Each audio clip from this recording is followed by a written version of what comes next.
Buenas tardes, amigos de Con Toda Propiedad. Bienvenidos a nuestra segunda conferencia virtual en esta época del aislamiento por el COVID-19. Como lo dijimos el miércoles pasado cuando comenzamos estas conferencias virtuales con la doctora Ana María y su charla sobre cómo afecta a los niños este tema del aislamiento y cómo podíamos dar algunos, más que trucos, más bien como dar unos tips de qué hacer con los niños durante esta época. Vamos a comenzar y vamos a continuar con estas charlas. Para esta segunda charla nos acompaña el doctor Francesco Zapalá. No voy a hablar de los títulos del doctor Francesco Zapalá porque solamente tenemos una hora y entonces eso nos tomaría por lo menos 15 minutos y perderíamos tiempo en eso.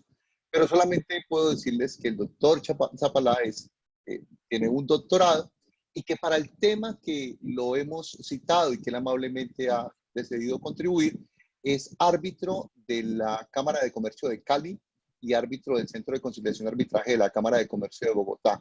Además, entiendo que también es árbitro internacional, de manera que para este punto específico de la conciliación y el arbitramiento en época del aislamiento es la persona indicada para conversar. Doctor Francisco Zapalá, muy buenas tardes. Muy buenas tardes a todos, especialmente para ti, Gustavo, a tu familia, que la veo ahí, en general para todos los seguidores de tu página, en general de tus charlas y en general de tu profesión. Muchas gracias de la invitación. Muchas gracias, Francisco, por aceptar la invitación.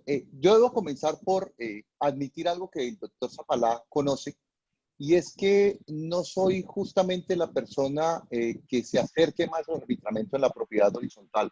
Siempre he manifestado mis reservas hacia el trámite arbitral en la propiedad horizontal, pero eso no significa que Con Toda Propiedad no tengamos pluralismo y apertura y admitamos este tipo de charlas. Y quise justamente invitar a Francesco porque creo que el arbitramiento nos va a dar la mano ahora, en esta época de aislamiento, cuando sabemos que probablemente los procesos judiciales sufrirán gran traumatismo y no podremos acudir a la justicia ordinaria por algún tiempo, dado que están suspendidos los términos y aunque los reanuden, pues nuestra justicia se demorará un poco en dar esos retoques para poder acudir. Pero no quiero ser yo quien hable en esta conferencia, quiero que sea el doctor Zapalá, de manera, doctor, que tiene usted la palabra para que nos ilustre sobre el tema de la conciliación y el arbitraje en estas épocas de aislamiento.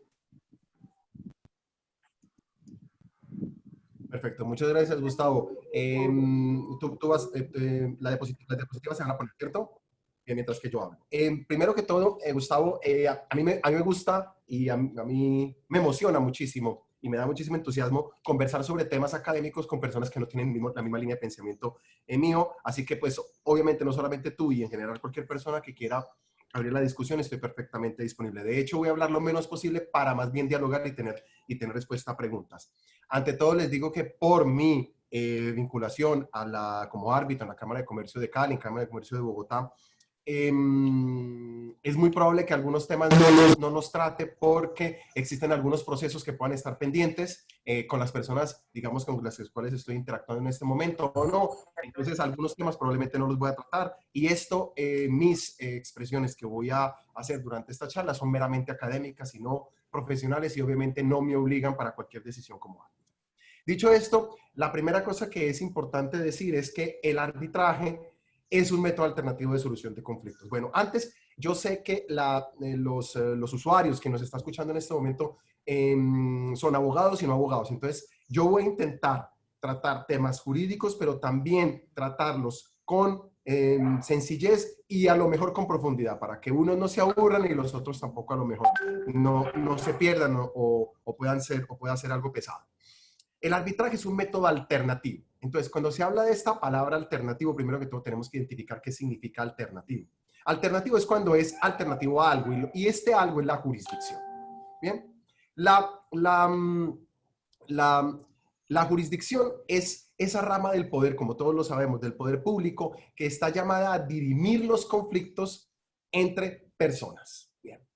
Y el artículo 116 de la Constitución colombiana, pero sin importar si está en el artículo 116 este tema, sino en general, en todos los países en donde incluso no existe una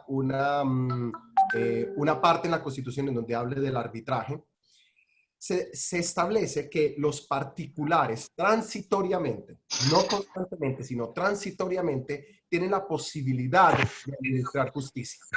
Yo quiero decirle propiamente, sobre todo pues a Gustavo, de forma pues amistosa, desde el punto de vista académico, profesional y como discusión académica, pero también en general a todas las personas que no son muy cercanas del arbitraje o que son críticos del arbitraje, que el arbitraje en realidad, en la historia de la humanidad, y no voy a hacer historia, no se preocupen, es anterior a la forma jurisdiccional normal y corriente. Es decir, a lo largo de la historia, en la civilización, solamente en el siglo XVII nosotros entendemos la función judicial como hoy la vemos. Es decir, un juez que está separado de los poderes, de los otros poderes. Y un juez que toma una decisión, atención con esto, porque tiene poder coercitivo derivado de la función estatal que hace.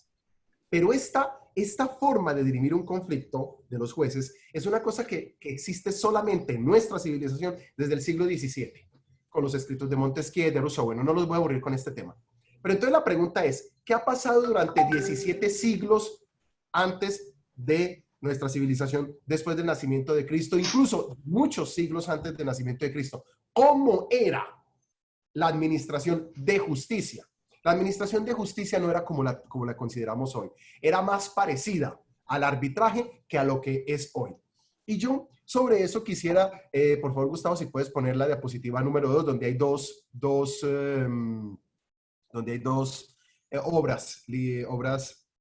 pinturas, dos obras. Y les quiero simplemente decir que incluso desde la mitología griega, es decir, ustedes saben que la mitología, la religión, son imaginarios colectivos que nos permiten entender cómo el hombre pensaba en su momento. En la mitología griega existe el famosísimo juicio de Paris. Resulta que estaba la boda de Peleo y Tetis, que son los futuros padres de Aquiles. Resulta que en la mitología griega, las connotaciones del ser humano, como la envidia, la felicidad, la fuerza, tenían cada uno un dios. Y existía una diosa que se llamaba la discordia, Eris. La discordia no fue invitada a esa boda, a ese banquete, como lo pueden ver. Pero ella, como en la obra se puede ver, se vuelve invisible y bota una manzana de oro. La manzana de oro la bota en el banquete y está escrito para la diosa más bella. Obviamente todas las diosas lo pretendieron. Y el banquete, de ser un momento de felicidad, se convierte en un momento probablemente de discordia. La diosa discordia lo logra. Resumo. Resulta que Zeus, que era el dios de dioses, Zeus era el juez. Era quien tenía poder jurisdiccional, digámoslo así. Era el juez. Él podía tomar una decisión.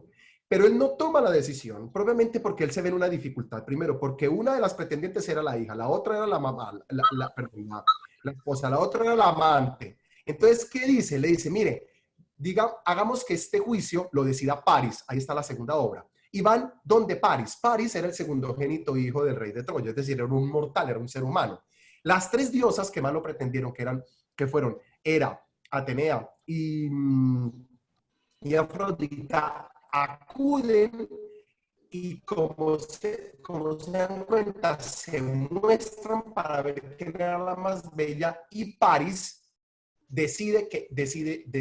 ¿Por qué yo afirmo o por qué se puede decir que este es una especie de arbitraje más que algo jurisdiccional? Porque si se dan cuenta aquí en esta situación del juicio de Paris, acontecen unos elementos que son propios del arbitraje.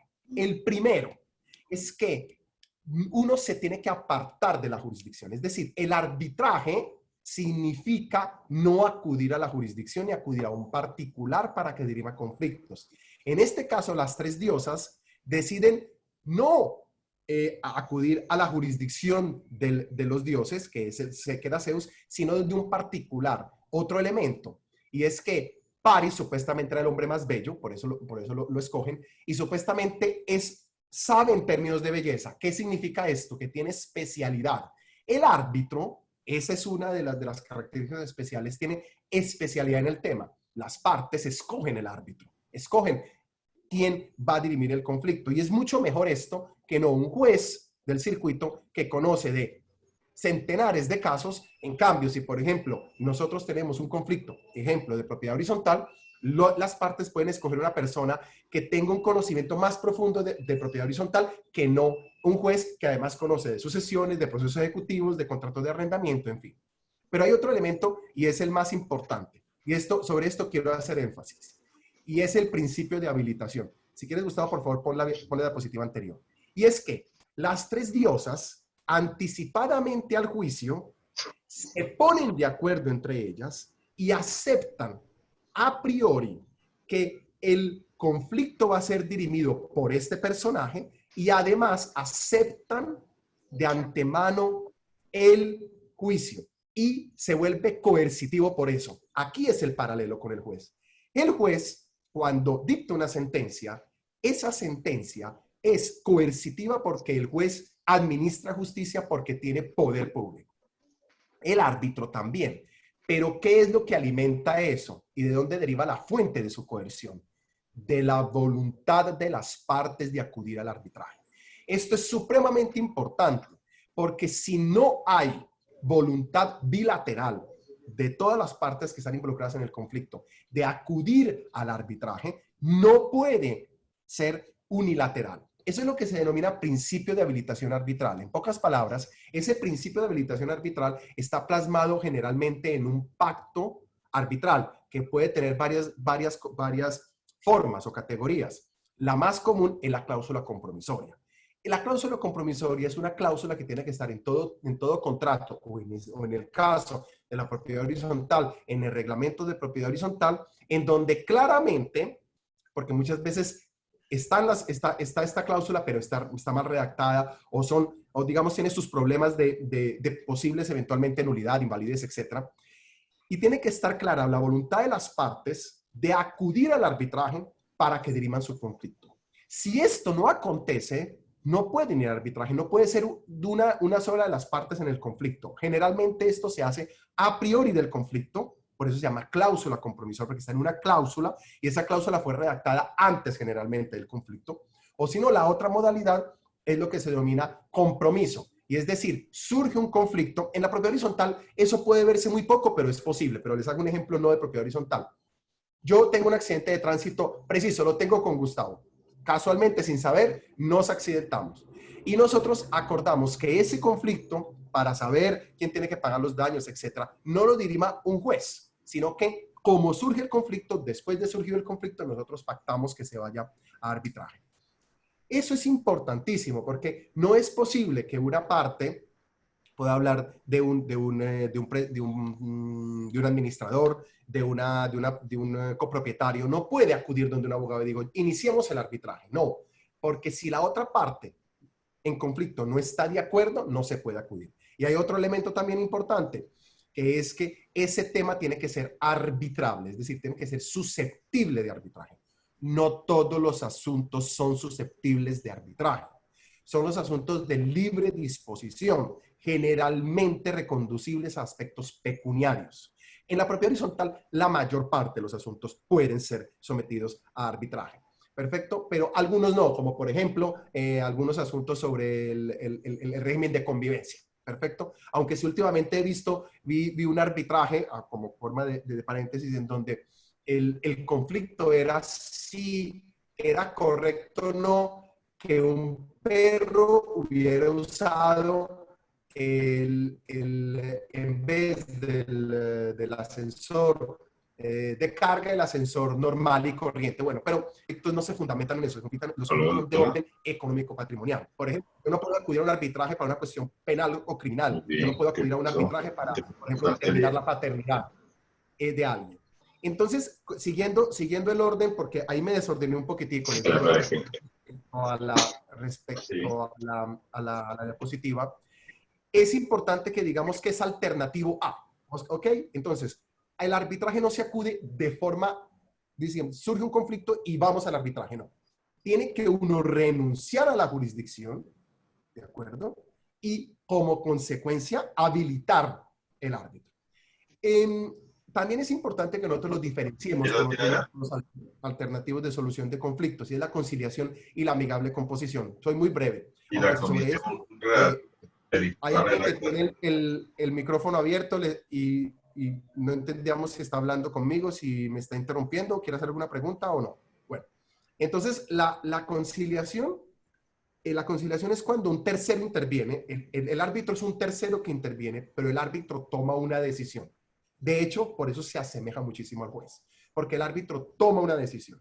El conciliador en la conciliación no puede tomar una decisión. Él puede proponer unas fórmulas de arreglo, pero son las partes las que Y ese solo la y llama únicamente ellos paso pueden. correo electrónico después de que la comisión verificadora y que él se le envíe con un correo adjunto donde aprueba el contenido, porque en última vez él es abogado y conoce más de Creo eso que que es Rodolfo Cerda el que está abierto. O John Mayer, o John Mario, Alfredo Álvarez. No, tú estás en silencio. Ah, listo. Bueno, entonces continúo. no, eso es seguimiento porque la vez pasada se presentó esa No, inconsistencia. no sé, el señor no nos va a permitir hacer la conferencia. Es que mira, Porque más que Ya voy. eso es por la tanta enmendadura que hay ahí, yo. Seguro que está aquí el audio apagado, ¿sí? Bueno, yo intento seguir igualmente. Pues no nos podemos interrumpir por eso. Yo intento seguir. Yo hablo más duro, no se preocupen. Entonces, es importante que nosotros lo diferenciemos de la conciliación porque en la conciliación fundamentalmente lo que sucede es un acuerdo. ¿Listo? A ese acuerdo, las partes en conflicto pueden llegar solas sin el conciliador. Lo que pasa es que el conciliador es un facilitador, es una persona experta. ¿Listo? Entonces, pero si las partes no tienen un acuerdo, no hay conciliación. El conciliador puede hacer de todo, hasta lo imposible. Si las partes no quieren, no se logra. De hecho, la conciliación... Yo creo que eso después, en algo. Para lo cual, no logro identificar. el micrófono. Es que no logro identificarlo. Debe ser alguno que tiene, hagamos una cosa, todos los que me están escuchando apaguen el micrófono y así nosotros identificamos el único que tiene el micrófono abierto. Y no hay otro. Tú no eres. La vida tiene que ver Desconecten con el micrófono todos, por favor. Desconecten. ¿Qué voy a creer? ¿Qué voy a contar? ¿Qué voy a sentir? Mario. ¿Cómo me voy a hacerme cargo de configurar una nueva fuerza?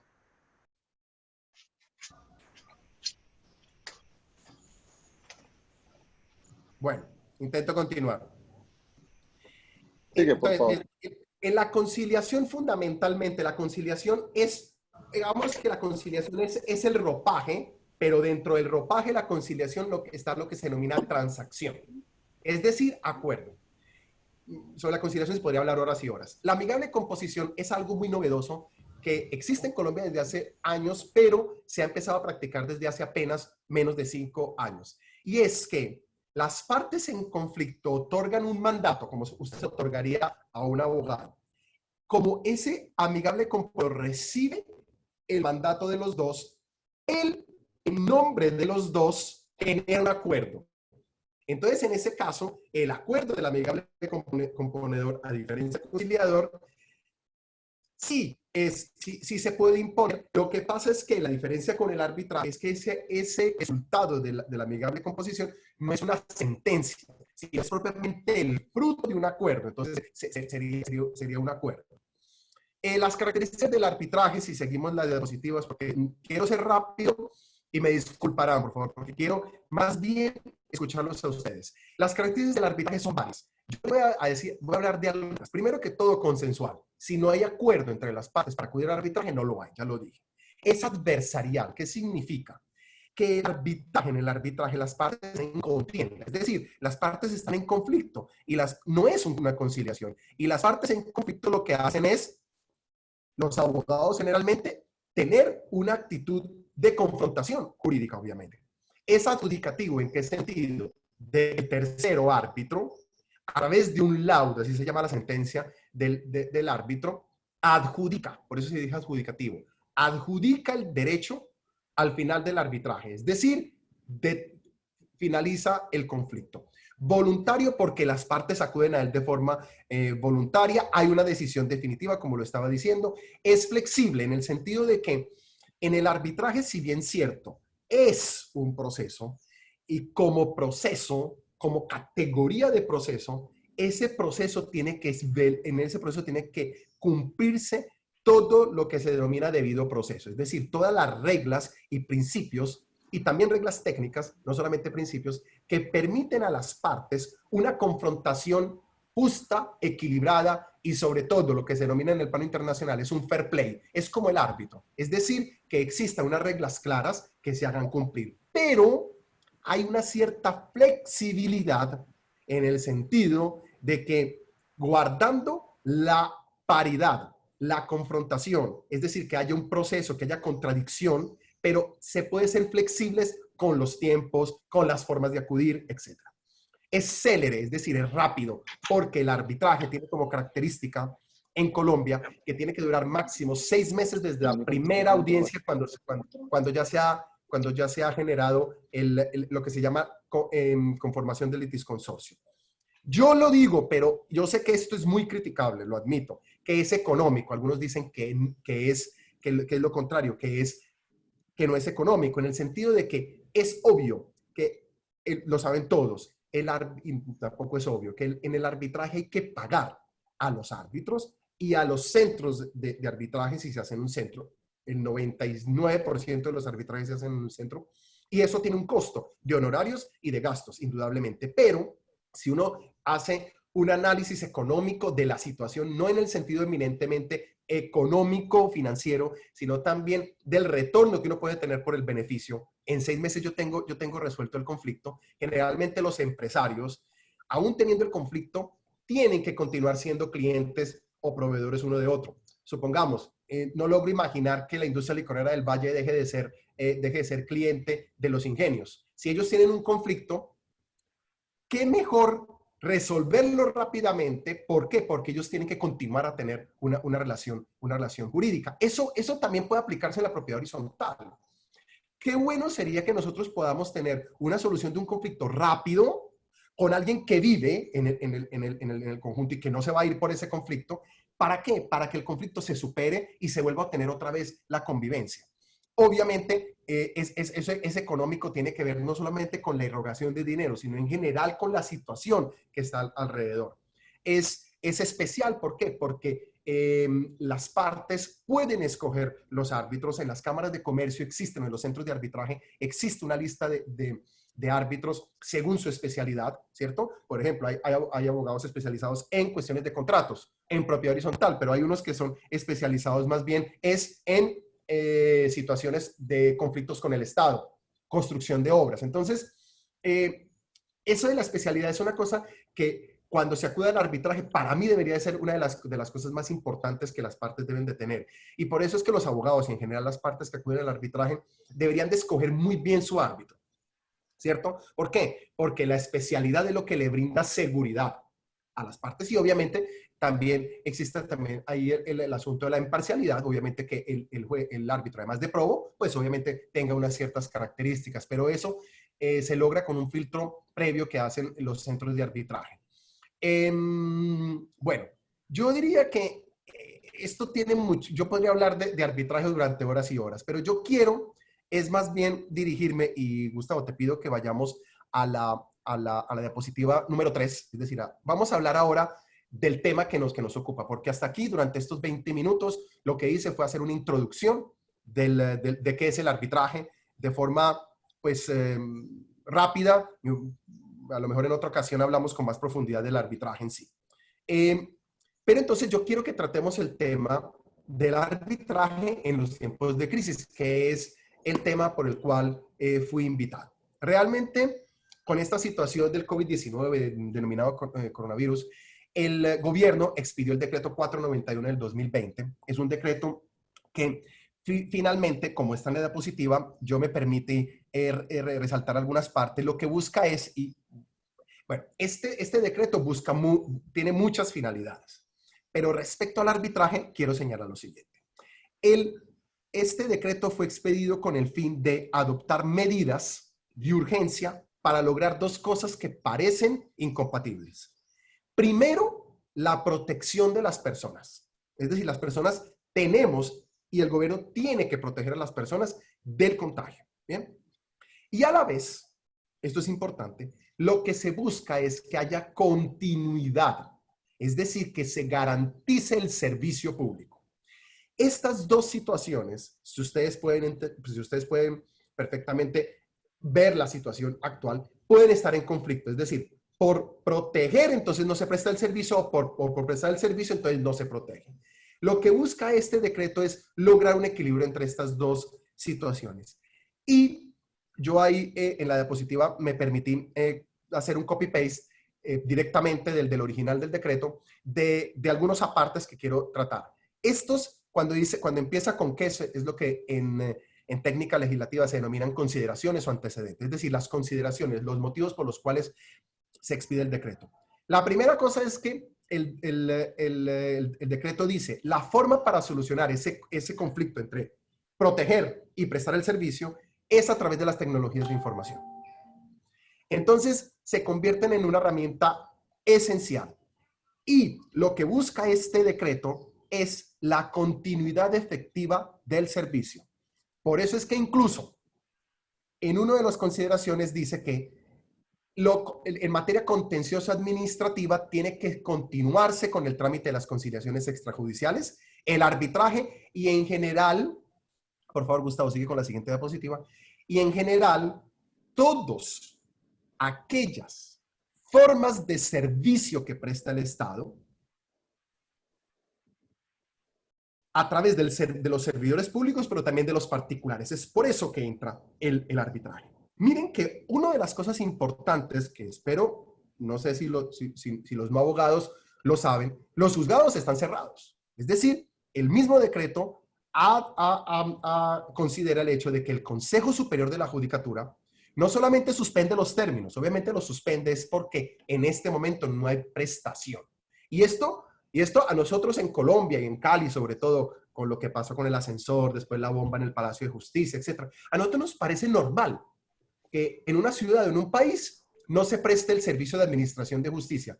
Yo les quiero decir, y lo digo con mucha vehemencia, porque es que dentro de mí existe parte de rabia en esto, rabia social en esto, y es que esto es inimaginable en muchos países. Y cuando yo hablo de muchos países, no es Europa ni Estados Unidos, es incluso en países en Latinoamérica. Esta situación es inimaginable que uno deje de prestar el servicio porque el ascensor se dañó y pues obviamente hubo unos muertos, eso es muy respetable, pero eso no es un motivo para dejar de prestar el servicio. Y el Consejo Superior de la Judicatura suspende el servicio de la Administración de Justicia porque se da cuenta que, y he asistido a algunas charlas en estos momentos, obviamente charlas a través de este mismo sistema de Zoom virtual, en donde se ha dicho es que la Administración de Justicia no tiene las herramientas para atender la justicia de forma virtual. En otros países sí. Y vuelvo y digo, no estamos hablando de países de primer mundo, entre comillas. ¿Bien? Y quiero hacer una referencia muy jurídica. El Código General del Proceso, teóricamente, dispuso que los juzgados pudieran, o la justicia pudiera trabajar de forma virtual. Pero realmente el Estado, por muchos motivos, yo aquí no trato temas políticos, no me interesa y menos tratarlos de esta forma, sobre todo cuando es unilateral y ustedes no pueden intervenir, no lo ha hecho, ¿bien? A lo largo de varios gobiernos y de varios años. Entonces, al darse cuenta de eso, la única opción que tiene, y es una opción que no debería de suceder en un país del primer mundo, un país ni siquiera en vía de desarrollo en el año 2020, es que la justicia en este momento está paralizada. Entonces, el mismo decreto considera, es el segundo parte, que los métodos alternativos constituyen, lo estoy leyendo literal, por favor ayúdenme, acompáñenme con la lectura, constituyen una herramienta eficaz, eficiente y económica para garantizar el acceso a la justicia, y habla propiamente de la conciliación, el arbitraje y la amigable composición. Ahora,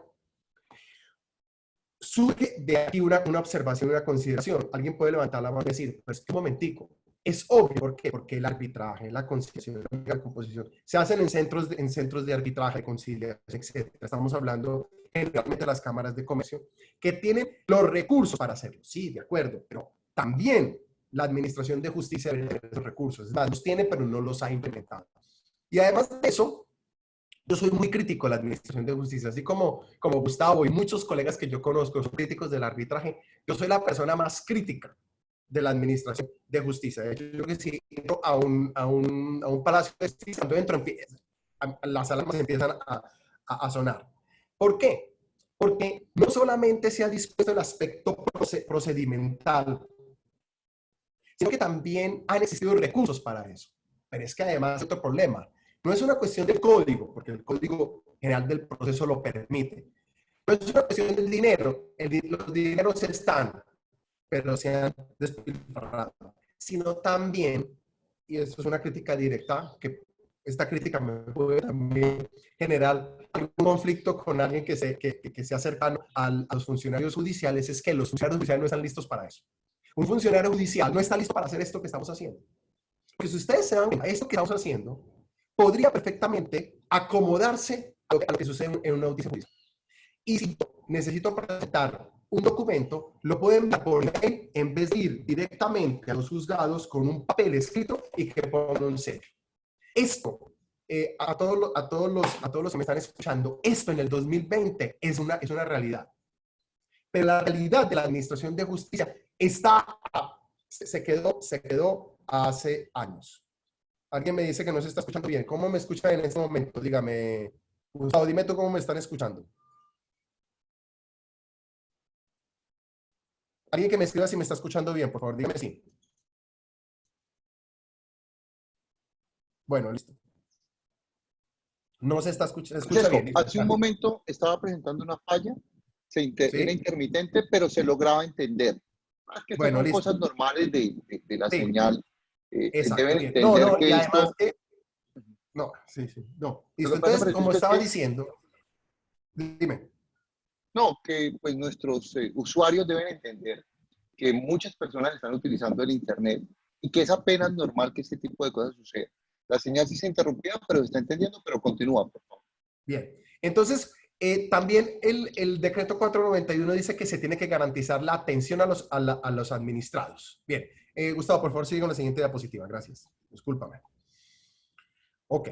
Y bien, vamos a los artículos del decreto. Primero que todo, el primer artículo nos dice que el presente decreto aplica en general para los funcionarios del Estado, pero mire lo que dice, y particulares cuando cumplan funciones públicas. El artículo 116 de la Constitución dice que los árbitros, bueno, la interpretación, son particulares que cumplen función pública. ¿Por qué? Porque transitoriamente, eso sí lo dice textual, son investidos para administrar justicia. Entonces, este decreto también está dirigido no solamente al árbitro, ¿listo? Muy claramente, sino también a los usuarios del arbitraje. El artículo 3, mire lo que dice al final. Prestar los servicios a su cargo mediante la modalidad de trabajo en casa, utilizando las tecnologías de la información y las comunicaciones. Bueno, alguien podrá decir, no era necesario que lo dijera porque el decreto, porque además no hay otra alternativa, ¿cierto? Por favor, sigue, Gustavo. Gracias. El artículo 9 habla de las conciliaciones ante la Procuraduría. Para los que no son expertos y no son abogados, la conciliación es también una herramienta cuando los particulares tienen un conflicto con el Estado. Y entonces, previamente, para algunos aspectos de algunas materias y algunas controversias, es obligatorio acudir a través de la Procuraduría, que es la entidad que hace las conciliaciones cuando un particular o un particular persona o un particular empresa tiene un conflicto con el Estado. Y aquí dice una cosa muy interesante en el último inciso, y que en caso de que no se pueda hacer la conciliación porque la Procuraduría no tenga las posibilidades de radicar, de recibir, pues entonces se suspenderán los términos. Aquí es importante que nosotros abordemos un tema, y es que el Estado dice, para algunas situaciones yo tengo la capacidad de hacer esto virtual. Y dice, la Procuraduría General para las conciliaciones extrajudiciales en materia de contencioso administrativo lo puede hacer. Pero dice, si en caso no lo pudiera hacer, porque algunas Procuradurías Generales no se puede hacer, Pues en ese caso se suspenden los términos para los no abogados. La suspensión de términos es una cosa que voy a hacer con un ejemplo muy sencillo, que a los abogados les pido disculpas si parece tan simple y este ejemplo tan banal.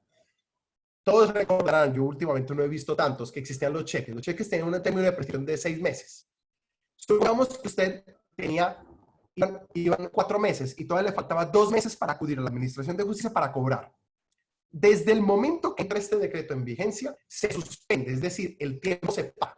Al parar el tiempo significa que van 4 meses, le faltan 2 meses, pero el tiempo de la emergencia, que el decreto 491 y los siguientes dicen hasta cuándo es, no se puede decir que sí. El 1 de junio nosotros volvemos a la normalidad. Desde el 1 de junio se cuentan los otros 2 meses. Esto es una herramienta que el Estado usa porque entiende que en algunas ocasiones él mismo no puede prestar el servicio de manera libre. Por favor, Gustavo, sigue con el artículo 10, que es más importante para efectos de arbitraje.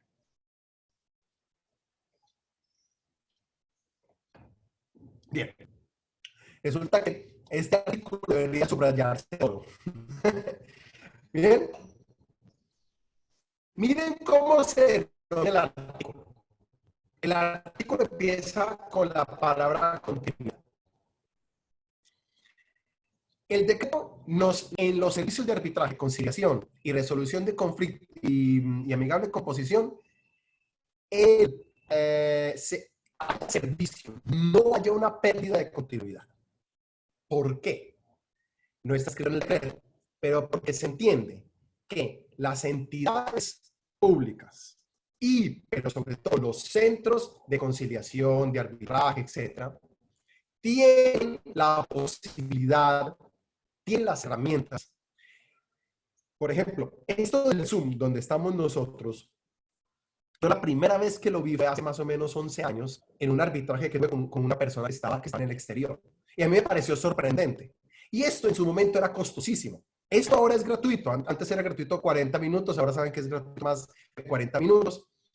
Pero esta herramienta hace 10 años era lo último. Y los centros de arbitraje, específicamente las cámaras de comercio de lo tenían. ¿Por qué? Porque estos centros tienen las herramientas. Y al tener las herramientas, el decreto le dice, continúe con su servicio. ¿Por qué? Porque repito lo que dije al inicio, que está en el título de este decreto. De esta forma, con esta tecnología avanzada, se logra proteger a las personas, pero a la vez se logra que haya continuidad del servicio. Y miren que eso también es una cosa. Por ejemplo, ¿qué es lo que hace con toda propiedad? Con todo propiedad. Miren, yo los estoy protegiendo, pero a la vez yo continúo con el servicio, este servicio de docencia, este servicio de divulgación académica. ¿Y cuál es la forma de hacerlo? La herramienta tecnológica. ¿Bien? Pero está escrito en el decreto. Creo que a esa herramienta tecnológica es diferido la charla. No entiendo. Simplemente si no se escucha, me interrumpe, por favor.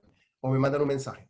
No entendí la pregunta. Si hay alguna pregunta, la suelo al final. Perdón. Francesco, lamentablemente, y quiero dejarlo claro de una vez, uno intenta hacer estos esfuerzos de dar a conocer estas normas, de dar a conocer estas alternativas, pero la tecnología no ayuda, porque pues muchas personas están entrando en Internet, está toda Colombia utilizando el Internet.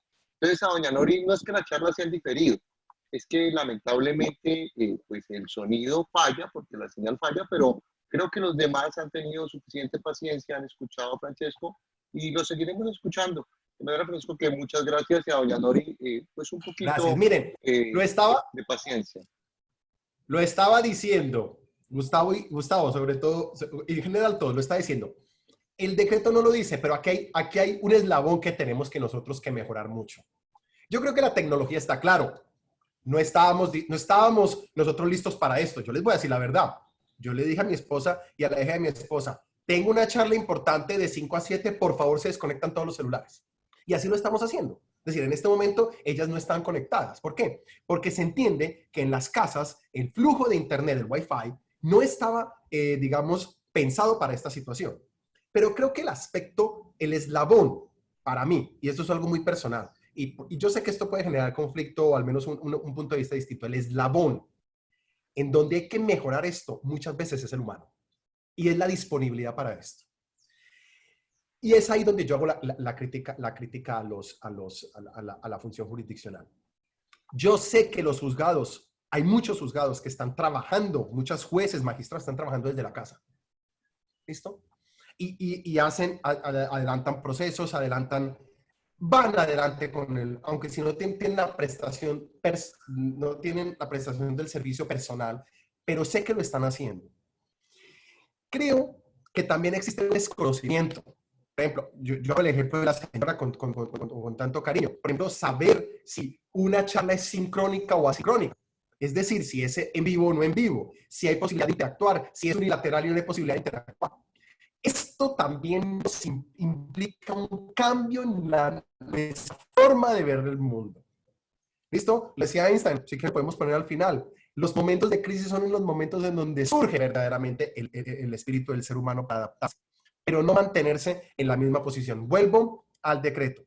Por favor, Gustavo, sigue con la última diapositiva, que esta es una diapositiva muy importante, y esta diapositiva, la que sigue, tiene bastante contenido jurídico. Resulta que aquí se dice, voy a ir al segundo inciso, dice, en el arbitraje. En el arbitraje, el término se ampliaría de 8 meses. Yo les había dicho que el arbitraje era célere, era rápido, porque el árbitro tiene que tomar una decisión en 6 meses, desde el momento de la primera audiencia efectiva, donde se tiene el consorcio. Lo que pasa es que, y eso lo dice la ley de arbitraje, la ley de arbitraje, para los curiosos no abogados, es la ley 1563 de 2012.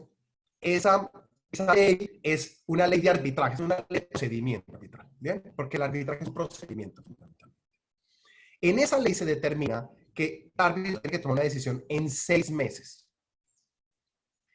El decreto dice, mire, como entendemos que la situación no estaba prevista y puede ser compleja para muchas personas, ampliamos en término de 8 meses para que haya un ajuste por parte de los usuarios. Pero no solamente dice eso, dice que también en caso de suspensión se puede ampliar a 150 en vez que 120. Les explico una cosa. Son 6 meses el tiempo en el que el árbitro tiene que tomar una decisión. Pero si las partes, como un acuerdo, determinan suspensiones, porque son las partes, se van a ampliar hasta 120 días. ¿Qué dice el decreto? Considerando la situación, en vez de ese otro ulterior tiempo ser de 120 días, que sea de 150. Gustavo, voy a la anterior diapositiva. Y aquí llegamos a un tema bastante controversial, y es el último. Lo voy a, espera un momentico, yo muevo aquí una cosita porque es que es así. Lo voy a leer, porque esto es muy controversial. Los tribunales arbitrales no podrán suspender las actuaciones en los procesos. Ese es el principio. El principio es, los tribunales arbitrales no podrán suspender las actuaciones en los procesos. Es muy clara la finalidad del decreto. ¿Bien? A menos que exista imposibilidad técnica de adelantarlos por los medios electrónicos. Esto es bastante controversial. No, Gustavo, no la habla. ¿Por qué? Porque aquí, miren, a los no abogados me van a disculpar, es que tengo que hablar de un tecnicismo. Resulta que detrás de esta situación está lo que se denomina suspensión del proceso. El artículo, Gustavo, si me equivoco, tú eres más experto, me corriges, el artículo 161 en el numeral segundo dice que un proceso puede ser suspendido, incluso un arbitraje, por voluntad de las partes. Voluntad de las partes significa que el árbitro, pues, de forma unilateral, puede tomar la decisión de suspender. La suspensión de un proceso es porque ambas partes toman la decisión y se la expresan al árbitro. Si aquí nosotros entendemos de forma más allá de las palabras, lo que está escrito ahí, cuando dice una parte lo proponga, significa que si una parte propone porque no tiene posibilidad técnica, ¿será que el árbitro está obligado a suspender el proceso? Eso va en contravía del principio del artículo 161, me disculpan los abogados, que, repito, determina que la suspensión tiene que ser de ambas partes. Pero más allá de eso, supongamos que nosotros, en aras de hacer una interpretación extensiva, permitimos entender que el decreto modifica el artículo 161 del Código General del Proceso. Es que hay otro problema aparte de eso, y es que, ¿cómo esta situación se comprueba? Porque como es una situación negativa, en el derecho se dice, bueno, en el derecho en general, en la filosofía, en la fenomenología se dice que no se pueden probar los hechos negativos, ¿cierto? La imposibilidad técnica de adelantarlos no se puede probar porque es un hecho negativo. Entonces, si un árbitro dijera, no, es que yo quiero que usted me pruebe que no tiene posibilidad técnica, pues le está colocando una carga de la prueba a una parte imposible. Algunos, la mayor parte, dicen, no, es que el árbitro tiene que obrar de buena fe pensar en la buena fe. Y si una parte lo dice, tiene que aceptarle esa manifestación. Pero es que hay otro asunto, y es que eso está bien, y eso ahí yo lo entiendo. Pero es que hay otro asunto, y es, ¿qué pasa con la contraparte? Porque es que les recuerdo que en un arbitraje hay dos partes en conflicto. ¿Bien? Y la otra parte puede perfectamente levantar la mano. Y levantar la mano no significa, yo no estoy de acuerdo, levantar la mano en un arbitraje significa que puede el arbitraje llegar a una anulación o incluso tener unos problemas de impugnación. Es decir, problemas serios desde el punto de vista jurídico, sobre los cuales obviamente, sobre todo para los abogados, no entro en discusión o en profundidad. Y hay otro asunto aquí, y es que los centros de arbitraje, ¿cierto? Bien, tienen como mandato continuar con el proceso, que es su obligación, está escrita en el decreto. Pero hay una cosa más aún, los centros de arbitraje invierten una suma de dinero considerable para que los arbitrajes continúen. Y no hay otra más. Para mí es muy difícil, para mí no es creíble que un abogado de un arbitraje no pueda tener la posibilidad de acudir a este mismo medio que estamos teniendo nosotros. E incluso voy más allá. En algunas ocasiones me sucedió que yo no estaba con el computador y pudimos hacer parte de una audiencia a través del WhatsApp. ¿Por qué? Porque en el WhatsApp hay comunicación saliente y comunicación entrante. Y hay una relativa veracidad de quién está. Entonces, miren que, por eso es que yo voy al aspecto humano. Y el aspecto humano no es si estamos capacitados o no. Porque como vulgarmente los muchachos, cachareando uno entiende. Pero es la disponibilidad, la actitud para esto. Y en muchas ocasiones, lo decían ayer en el Instituto Colombiano de Derecho Procesal, algunos abogados pueden aprovechar esta situación por sus intereses, entorpecer y probablemente suspender los procesos porque les conviene. Y es normal, eso no es criticable. Lo criticable es probablemente usar eso.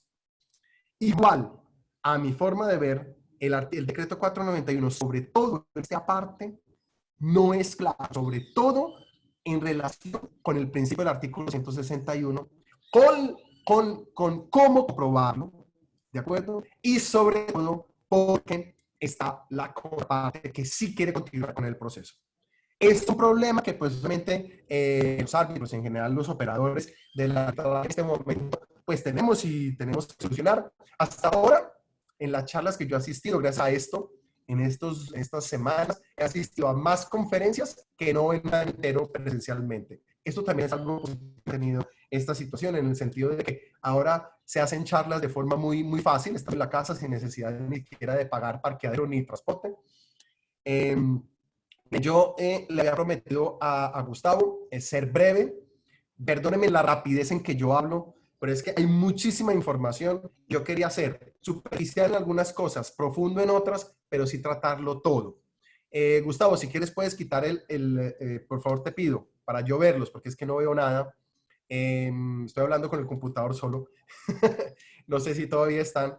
Y más bien yo lo que quiero es dejar muchas dudas, porque esto no... Yo sé que esta charla genera más dudas que no certezas, y más bien escucharte a ti, Gustavo, escuchar a los abogados de tu familia, de tu familia, en general de tu empresa, pero también a todos los que están asistiendo, para tener una interacción que pueda ser interesante. Muchas gracias, Francesco. Yo pienso que usted acaba de comprometerse a una nueva charla, porque cuando nos Sí, dijo que nos dejó más dudas que certezas es porque no tengo ningún seguramente nos problema. acompañará en una futura charla. Démosle la palabra a los participantes. Me recomendaron quitar el video de todos para así tratar de mejorar un poco la señal, pero todos están participando. Usted preguntaba que si estaban todos aquí. Francesco, quiero decirle que como lamentablemente solo tenemos cupo de 100 personas, el cupo es total. Ha estado rotando, las personas se salen, tal vez se les cae la señal e inmediatamente otros aprovechan para entrar, pero tenemos 100 participantes en este momento en la charla. No sé si usted pueda ver ahí el numerito.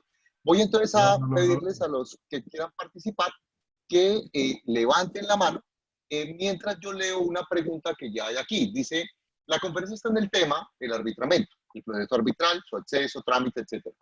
Sin embargo, pregunto, en materia de propiedad horizontal, ¿cuántas copropiedades realmente van a arbitramiento? ¿Alguien sabe el dato por ciudades? Pero aquí va una pregunta que me parece muy interesante, Francesco. El costo mínimo. Él pregunta por el costo mínimo del arbitramiento. ¿Qué nos puede contar usted de eso? Miren, primero que todo, voy a hacer una pequeña claridad y con todo el respeto, pero aquí estamos para eso y usted lo puede hacer también una corrección. Digamos que hablemos de arbitraje. Arbitramiento es distinto que arbitraje. Arbitramiento hace referencia más a una situación, a una forma de decirlo anteriormente, pero sobre todo al procedimiento. El arbitraje es más el tema. Bueno, voy a la pregunta. Realmente yo no tengo esa información. Muy seguramente lo tienen los centros de arbitraje, pero es una información reservada. Bien. Respecto al dato por ciudades.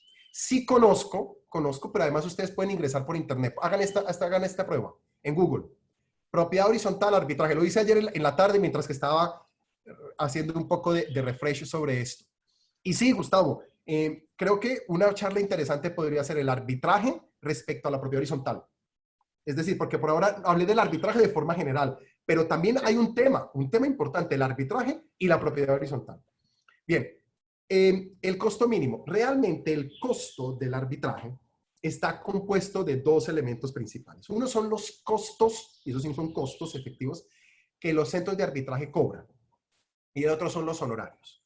Los costos de un arbitraje, como mínimo, ahí sí no hay mínimos, pueden ser altos, es de 1 o 2 salarios mínimos, depende del centro, para la presentación. Y el otro es, y esos son gastos que van al centro. Y el otro son los honorarios de los árbitros. Sobre esto les quiero decir que el tribunal arbitral, así se denomina, está compuesto generalmente por 1 o 3. Se considera que tiene que ser impar. Yo siempre he pensado, lo que pasa es que esto yo lo puedo decir aquí, en este ámbito académico, no lo puedo decir en un ámbito profesional. Y es que yo creo que cuando la cuantía es baja, y cuando hablo de cuantía baja, yo estoy hablando de menos de 500 millones de pesos. Obviamente estoy haciendo relación con otros arbitrajes que son muy superiores. Hablo de 500 millones para dar un número. Y dependiendo de la materia, yo creo que las partes deberían de pensar en un árbitro único, es decir, que un solo árbitro componga el tribunal arbitral. Porque el tribunal arbitral compuesto por 3 árbitros, que es lo que en todas las cláusulas está, me parece costoso porque multiplica por 3 los costos. Y además, realmente, en un tribunal, si hay un conflicto entre 2 personas, uno dice que condene y el otro dice que absuelva, no estoy hablando de penal, estoy hablando de absolver un convocado de alguna indemnización, realmente es el tercero, generalmente el presidente, el que lo determina. 1. 2. Los costos de los honorarios dependen de la cuantía. Hay unos porcentajes y cada centro de arbitraje tiene publicado en su página de internet los porcentajes. Entonces, si usted sabe más o menos cuánto es la cuantía, hace un porcentaje y usted obtiene ahí perfectamente el costo. Si usted quiere saber del costo mínimo, existe la posibilidad, pero este tema no lo quiero tratar profundamente, lo que dije en la parte inicial de mi intervención. Existe también en el artículo 117 de la ley de arbitraje, si usted habla de mínimo es 0, lo que se denomina arbitraje social. Pero es un tema que en este momento quiero tratar porque por varios motivos profesionales, pero sobre todo lo que quiero decirles es que el arbitraje tiene un costo, sí, tiene un costo. Pero, y les digo a alguno de los administradores, díganme, imagínense un caso que usted tenga en su conjunto, que lleva 6, 7 años en proceso. Y eso probablemente es gratuito, porque la administración de justicia es gratuito. Pero ¿cuál es el costo emocional? El costo de la administración. Cada vez tratar probablemente el mismo tema en un consejo de administración o en una asamblea de copropietarios. Qué bueno hubiera sido resolverlo en 6 meses. No obstante, hubiera sido más costoso.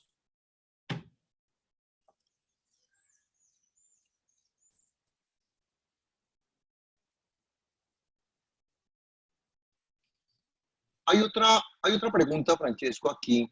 Es que voy a devolverme un poco porque estaba primero esta. En el manejo de una conciliación virtual, ¿cómo sería el tema del acta en cuanto a las firmas? No. Miren, les pido a todos que, mire, el decreto es muy sencillo de leer y son son 14 artículos. Léanlo todo. Ahí está escrito que una de las cosas interesantes es que el acta ya no es necesario que la firmemos y que entonces el sello, no. Se dice que se hace un acta por parte del conciliador y en el acta queda escrito: Gustavo Martínez Rojas acudió a través de lo virtual, Francesco Zappalà acudió a través de lo virtual, y eso hace las veces de la firma. Entonces, en este momento no existe ningún problema. Eso no es obvio, eso no es un motivo para que en este momento no se pueda hacer una conciliación. Es más, les voy a decir una cosa, y sobre todo para ti, Gustavo, tú que eres un experto en derecho procesal. El único problema que probablemente yo detecto en esta situación de flexibilidad, de presentación de documentos, es la denominada presentación personal del poder. Y ayer escuchaba del Instituto Colombiano de Derecho Procesal que esta situación debería de soslayar eso, es decir, que yo pueda presentar un poder sin necesidad de la autenticación notarial. Miren hasta dónde se llega. Pues todavía esto que yo acabo de decir no es una decisión y no es que sea así, sino que es un motivo de discusión académica en este momento. Si se está discutiendo eso es porque indudablemente la firma de un acta, incluso del conciliador, se supera con que en el acta diga acudió por medios virtuales. Esto ya se ha hecho. Esto se hace. Yo lo hago y lo he hecho durante casi 10 años. Muchas veces a Bogotá no viajo en una audiencia de arbitraje y lo hago igual que estoy haciendo acá. Escucho, veo. Claro, prefiero participar presencialmente, pero en muchas ocasiones no lo puedo hacer. Entonces miren que las cosas se están cambiando. Nosotros, los abogados, me dirijo a los abogados, nos afecta. A mí no tanto, porque yo no soy un abogado litigante de muchas cosas, no, muy limitado. Pero es cierto que esto afecta nuestro patrimonio, afecta pues la profesión que esté parado. ¿Qué tal? ¿Qué es lo que nosotros exigiríamos en este momento al Estado? 2020, Colombia, estamos en la modernidad. ¿Por qué los jueces, por qué no pueden hacer una audiencia de trámite, una audiencia judicial a través de estos medios? Entonces, ¿por qué nosotros no pensamos en que esta tiene que ser la realidad para futuro? Y ahora, ya que con el arbitraje se puede hacer porque los centros de arbitraje tienen toda la posibilidad de hacerlo, continuar. Ahora, que existan, que en este momento mi esposa y mi hija no puedan ver el Facebook o mandar un mensaje, pues bueno, se hace un sacrificio. Por eso yo hablaba también de actitud. Quiero ser breve para otra pregunta. Bueno, aquí hay otra pregunta que dice: yo tengo un arbitraje en Cámara y Comercio en Bogotá. Sí. Ya estaba para dar la sentencia, voy a leer exactamente cómo está la pregunta. Sí, la estoy leyendo. Y desafortunadamente se atravesó este problema del CONAVI. ¿Sería posible exigirle a los árbitros de la Cámara de Comercio la sentencia que se iba a llevar a cabo? Sí, pero primero que todo se llama laudo. Perdónenme, es como para ser más precisos. Cuando la sentencia de un árbitro no se llama sentencia, se llama laudo, pero fundamentalmente es lo mismo, es una sentencia. Claro que sí, claro que sí.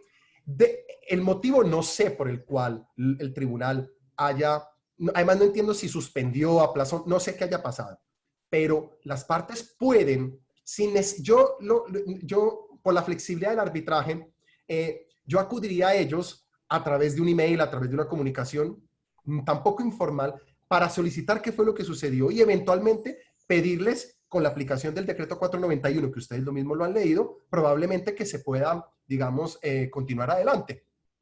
Pero yo lo que primero haría, también por una cuestión de elegancia y también por una cuestión de conocer qué es lo que ha pasado. Primero, preguntar, porque en la pregunta no entiendo qué fue lo que sucedió, porque dice, desafortunadamente se atravesó este problema del Conavi. No, mire, yo antes de esta situación tenía unas audiencias programadas presenciales. Lo que fue lo que hicimos, llamamos a las partes y le dijimos, miren, lo vamos a hacer virtualmente. Sencillo, es decir, pero creo que ahí debe haber sucedido algo, porque la Cámara de Comercio de Bogotá, lo digo por experiencia propia, mañana yo tengo una audiencia de la Cámara de Comercio de Bogotá, la vamos a hacer por los medios virtuales y el servicio no ha dejado de funcionar.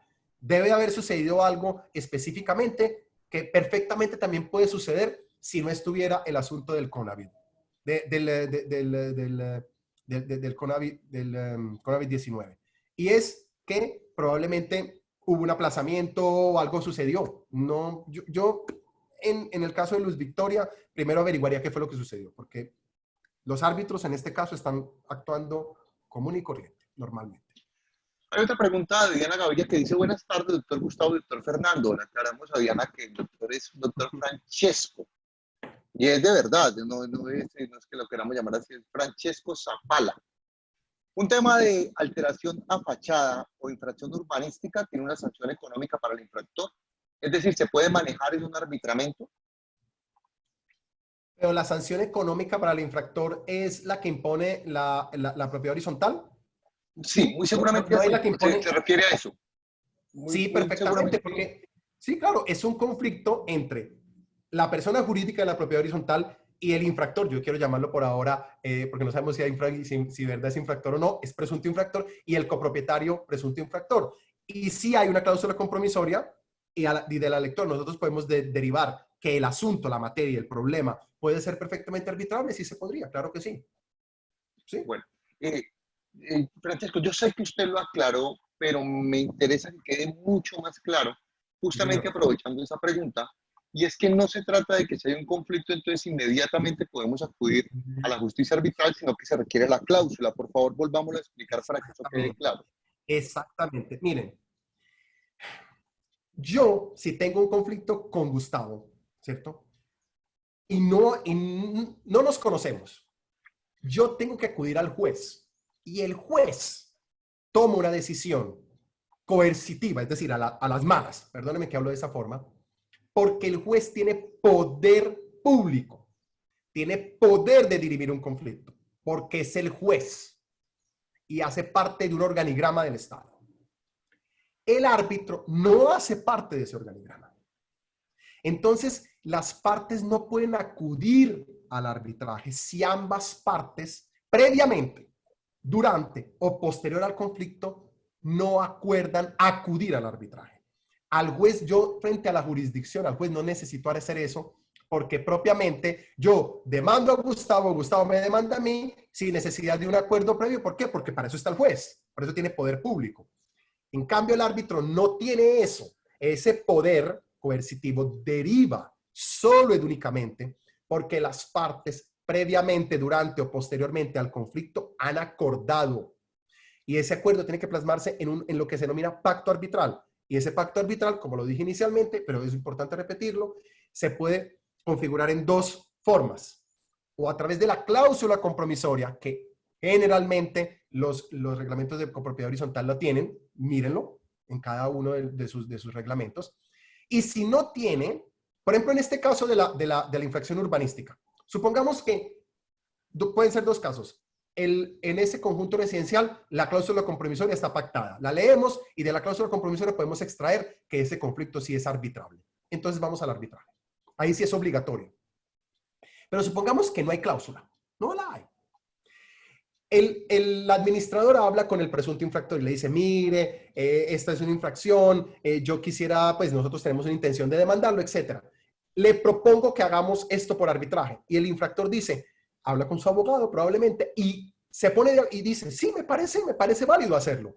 Y plasman un documento para que ese asunto sea dirimido por un árbitro. Porque es que les quiero decir, el árbitro, la primerísima cosa que ve cuando llega a un expediente, un caso, es ver si verdaderamente el árbitro está habilitado. Habilitado significa que tiene el poder, la posibilidad de poder dirimir ese conflicto. ¿Y cómo lo determina?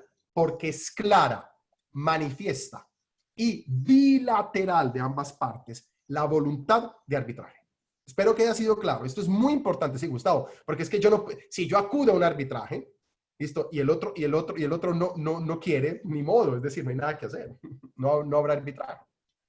Muchas gracias, Francesco, porque como lo que estamos buscando es una alternativa, mientras esta justicia ordinaria está silente, está suspendida, entonces tampoco queremos que se genere la expectativa Claro. de que inmediatamente podemos irnos para la Cámara mañana a dirimir nuestros conflictos a través del trámite arbitral. Creo que Agustín Hay Vergara una cosa importante, Gustavo. Gustavo, claro, quiero decir una cosa importante. Resulta que claro. en el artículo 3º, esto es una cosa muy importante, Gustavo, porque es algo que aparentemente podría violar los principios de la voluntad contractual en este caso.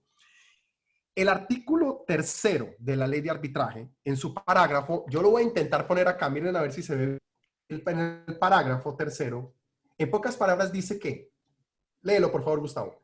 ¿Lo puedes leer ahí? Si el término de traslado, el parágrafo del artículo 3º, ¿no? Sí, Si en el parágrafo. término de traslado de la demanda o su contestación o de las excepciones previas, una parte invoca la existencia del pacto arbitral y la otra no la niega expresamente ante los jueces o el tribunal de arbitraje, se entiende válidamente probada la existencia de pacto arbitral.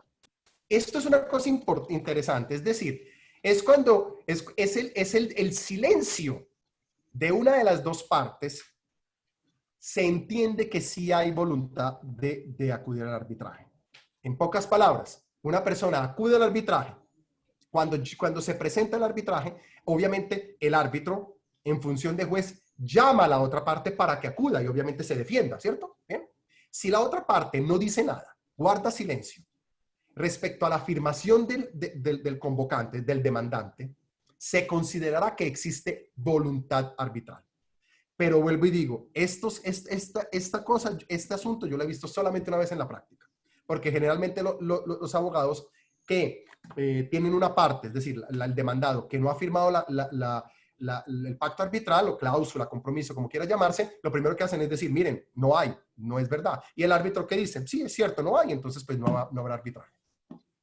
Bueno, creo que aquí Agustín Vergara muy amablemente nos consiguió un ejemplo de tarifa. Él más adelante dice que eso es para un asunto de 50 millones de pesos. Dice que el árbitro dice 50%, 2.437.000, secretario 25%, 1.218.000, el centro de arbitraje y conciliación 1.218.000, IVA 19%, 926.000 y el total, dice él, son 5.801.000. No sé qué tan... ¿Cuánto es el valor? ¿Cuánto es el valor de la presentación? 50 millones.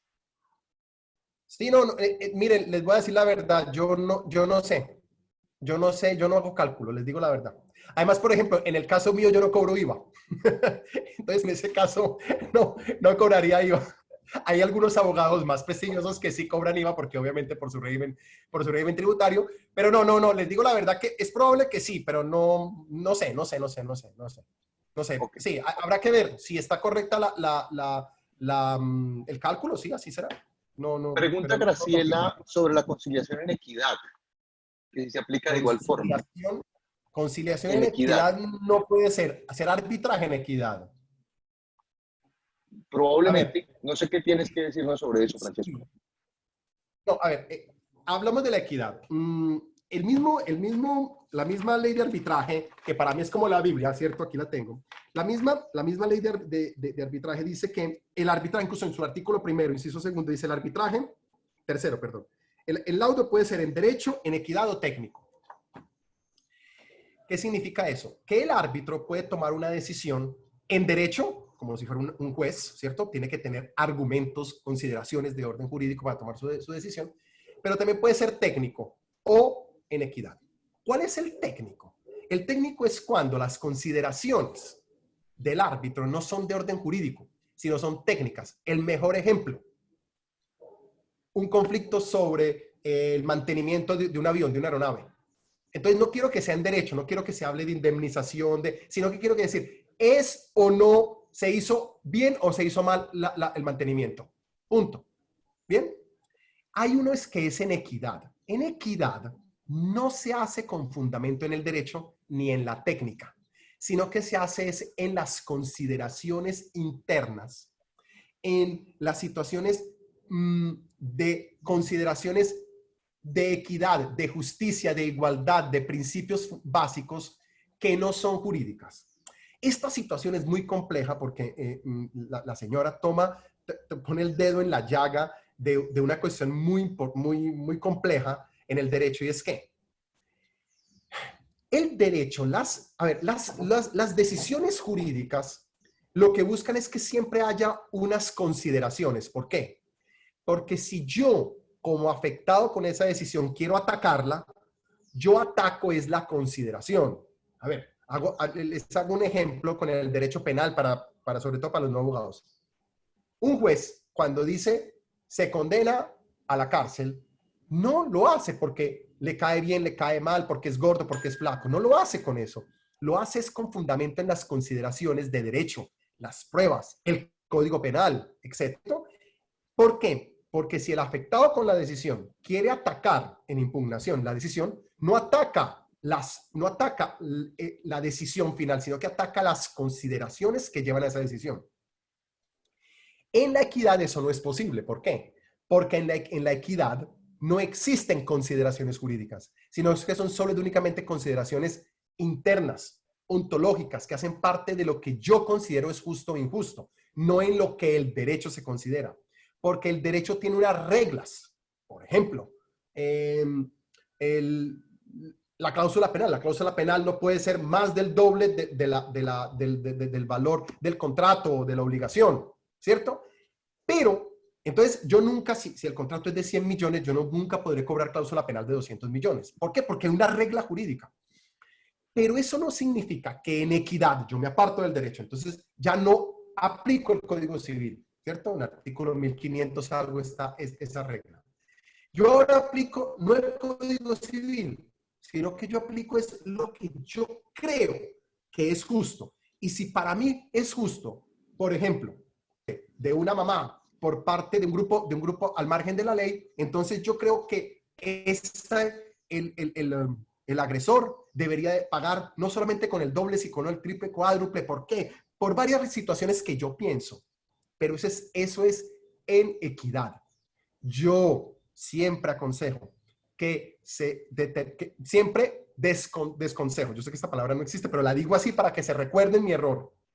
No hagan una cláusula compromisoria en donde se diga se resolverá en equidad, porque después va a ser muy complejo el ataque atacar la decisión. ¿Por qué? Porque la decisión de los árbitros, así como las decisiones generalmente en derecho, son impugnables a través de varios medios. Impugnables es decir que se puede apelar. No se llama apelación, se llama anulación o reposición, pero si son en equidad eso no es posible. Pero la conciliación no puede ser en equidad. La conciliación siempre es en equidad. ¿Por qué? Porque si yo en una conciliación acepto pagar 50 veces lo que debo, pues fue mi voluntad. Entonces, la equidad o derecho no aplica en la conciliación. Si aplica es en el arbitraje. Las conciliaciones por lo general son en equidad, aunque sí, claro, las partes hacen y presentan argumentos jurídicos para presentar su posición. No sé si fui claro. Sí, efectivamente, Francesco, pienso que quedó muy claro. Francesco, el tiempo se nos está agotando. Hay 3 preguntas más, muy rápido, pero sí hay una pregunta que sí quiero ser claro, que es de un tema ya particular. Sí. Y con toda propiedad, es decir, la política de con toda propiedad es no comprometerse con conceptos sobre casos particulares, porque eso genera una responsabilidad jurídica a la firma, porque la persona termina haciendo lo que con toda propiedad dijo y entonces luego dicen, ¿usted por qué dijo que hiciera eso? Entonces, esa no la vamos a resolver. Las que son genéricas sí las resolvemos con mucho gusto. Dice, buenas tardes, el número 2 del artículo 58 se refiere a la ley 675 sobre los mecanismos alternativos de solución de conflictos en la propiedad horizontal. Si el conflicto es de bajo costo y es resuelto mediante la conciliación por las partes en él inmersas, ¿esto tiene valor jurídico? Me gustaría que hicieras una claridad sobre a qué conciliación se está refiriendo. Hablemos no tanto del valor jurídico, sino de la coercibilidad. Probablemente es eso. Es decir, ¿cuáles son las consecuencias de un acta de conciliación? ¿Cuáles son las consecuencias de un laudo? ¿Listo? Yo lo dije al inicio, pero lo voy a repetir cuando hice la diferencia. Cuando las partes concilian, firman un acta. Y esa conciliación es como si hubieran firmado un contrato. De hecho, eso es un contrato de transacción que tiene un ropaje, tiene una bata, y esa bata se llama conciliación, pero por dentro es un contrato de transacción. Como todo contrato tiene que respetarse. Si no se respeta un acta de conciliación, si no se respeta ese acuerdo, pues el interesado en que se respete puede acudir a la justicia para que se respete, así como acude para que se respete un contrato. Con la situación importante de que presta mérito ejecutivo. Y eso me imagino que lo habrán tratado, pero el mérito ejecutivo significa que lo puedo hacer valer a través de un proceso ejecutivo. Sí, yo creo que esa es la pregunta. Y en el caso de una sentencia de los árbitros, que no se llama sentencia, se llama laudo, el laudo, por eso lo dije, es una sentencia como cualquier otra. Es así, tiene un efecto directo y directo. Espero que... yo la pregunta no la comprendo bien, pero puedo interpretarla de esa forma, y si es de esa forma, espero que haya sido claro. Ok. Dice, me gustaría que el expositor nos instruya sobre el tema probatorio en arbitraje, solicitud de pruebas y demás. Es igual que en un proceso, idéntico. El régimen de medios probatorios en un arbitraje es igual que en un proceso judicial. Ni más ni menos. Es decir, todos los medios probatorios, todas las técnicas, todas las formas, todo es idéntico que en la jurisdicción. No hay ninguna situación distinta.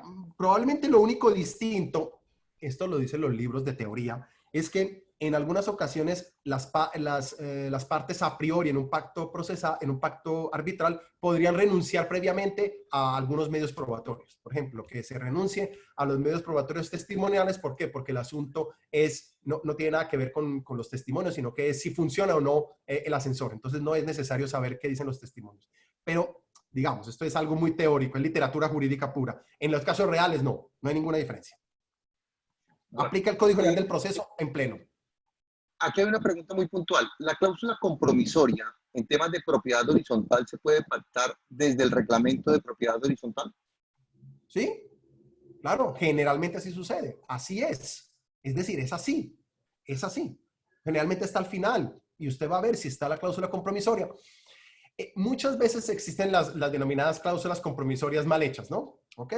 ¿Por qué? Porque, por ejemplo, imagínense que yo diga, se acudirá a una conciliación y el árbitro será nombrado por las partes. ¿Qué es? Es arbitraje, es conciliación. ¿Entienden? Entonces, se acudirá a un mecanismo alternativo de solución de conflictos. No, porque ¿cuál? Conciliación, arbitraje, no. Muchas veces y es una crítica constructiva que yo hago, no es una crítica dirigida a nadie en particular.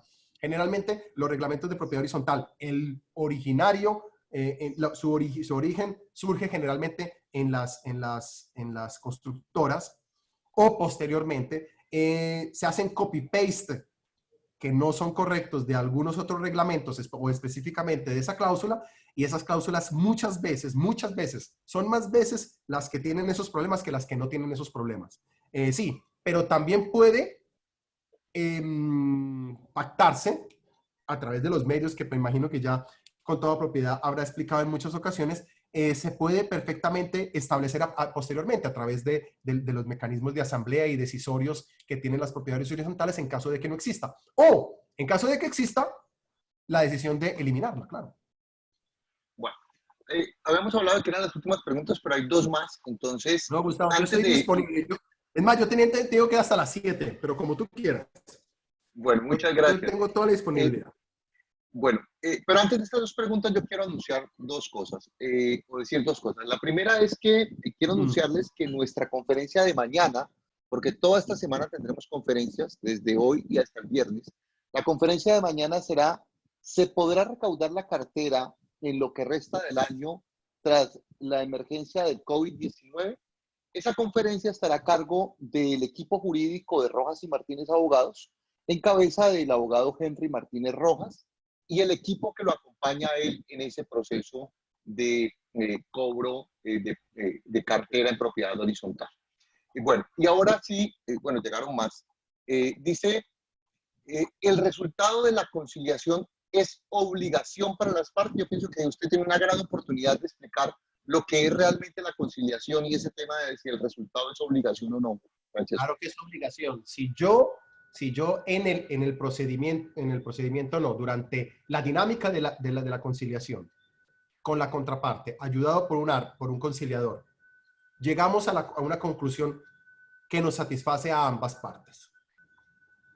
Bueno, a ver, no, un momentico. Yo creo que no dije una cosa importante. A ver, la conciliación es un contrato en donde las partes ceden parte de sus pretensiones, pero sobre todo, lo olvidé decir, con eso renuncian